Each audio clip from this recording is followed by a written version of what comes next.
It's finally time to plant the garden. I know probably the rest of you already have things planted because you live in nicer climates, but for us here, we plant around Memorial Day or the first week of June because we can have snow really late in the year.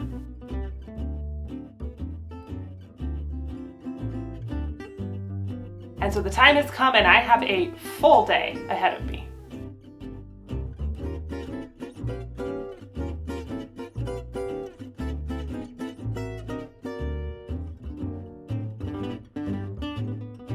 Like I've shared in some of my other videos, gardening is not something that came naturally to me when I started homesteading. I was always much better with animals.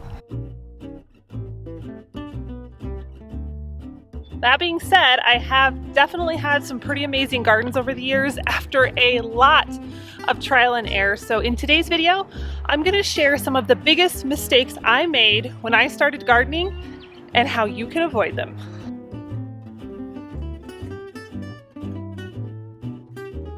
Okay, first mistake, planting too early, which is really a temptation because, especially if you're like me, you're ready to get out in the garden and you sometimes want to push the boundaries. And I'm all about pushing boundaries, but not in this case. When it comes to the more sensitive plants like tomatoes, beans, cucumbers, peppers, melons, you're gonna wanna wait till you are well past your last frost date to put them in. No matter how nice the weather may seem on a given day, it's lying, don't trust it. Now, you can get away with some plants going in early, like your greens, your spinach, your lettuce, even your cabbages and broccoli. They can handle some cold weather or even a light frost. So you can push the envelope a little bit on those and get away with it. But for the rest, err on the side of caution. So one way that you can have some data around this instead of playing the guessing game is to get a soil thermometer. So you just stick it in the ground.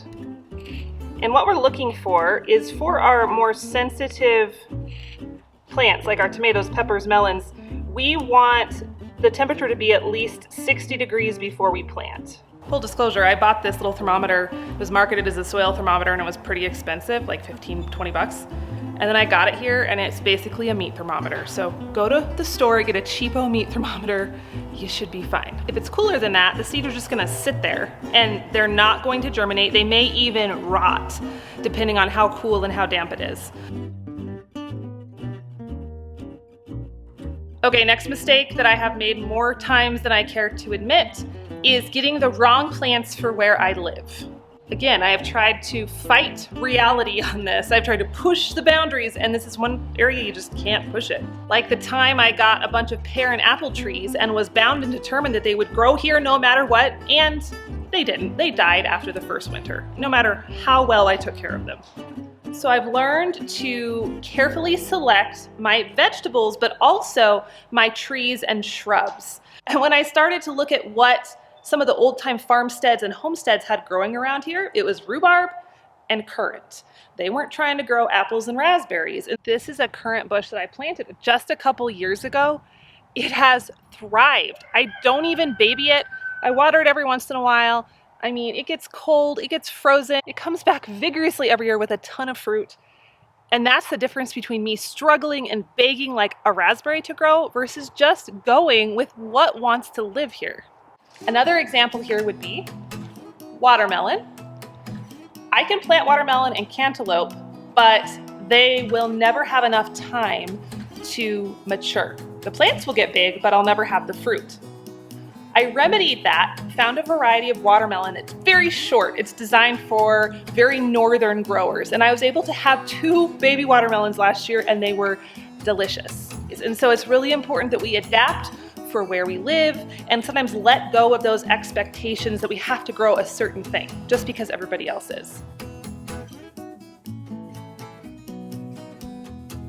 All right, the next mistake I made for many, many years was leaving my soil bare. And I just had this vision in my mind of this beautiful garden with black soil and little plants popping up with nothing in between. And I've since learned that nature doesn't like that. So everything is happier when you mulch. My favorite mulch is old grass clippings. We do not spray our yard with anything, so I collect all the clippings and use them generously throughout the year. You could also use old straw, but it's a little bit more difficult to use, I think, because it's so big and so coarse. So it just is harder to get it to wrap around your smaller plants. This is my garlic bed. I planted it in the fall of last year, and it had grass clippings on it all winter, and it did extraordinarily well. So what I do now is after I plant, I wait for my seedlings to come out of the ground, and then I am mulching them immediately with a thick layer of mulch.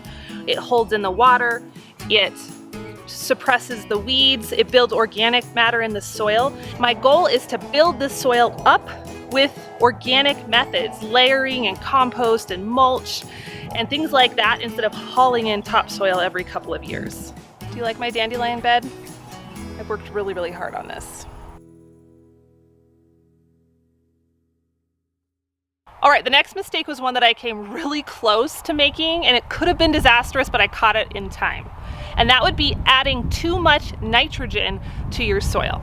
So I love compost, I love organic matter. You want to add those things in, but you can add too much. And so for many years, I would add loads of composted horse manure to our garden twice a year, in the spring and in the fall. And I didn't think much of it, you know, if a little bit's good, a lot's gotta be better, right? Not necessarily. Thankfully, we got our soil tested, and I discovered through the test that we had very, very high nitrogen. Not into danger zone yet, but dang close. And what excess nitrogen can do is to cause lots of nice growth in the plants, but they won't produce the fruit like they should. So after I got those test results back, I slowed down adding my composted manure. I still add it once a year if I feel like the beds need it, but I've learned that you can't have too much of a good thing.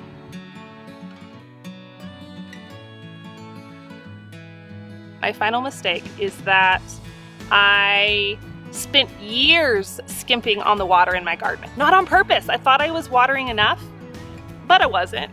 And I was watering everything by hand or by sprinkler. And let's be honest, you get about mid-July and the newness of the garden is kind of wore off, and you get a little tired of the garden chores, and you start to just spend a little less time out there being diligent in your watering efforts. And your plants may not die, but they also won't grow like they should. So I was basically shocked when we finally installed our automated water system, because I couldn't believe how much better things grew with sufficient water. I know, that's obvious, but I'm a slow learner sometimes. So now we have our drip system in place. It runs on a timer. It only hits the garden a couple minutes, a couple times a day. It's not a lot of water, so we're conserving energy and water, and everything is growing so much better.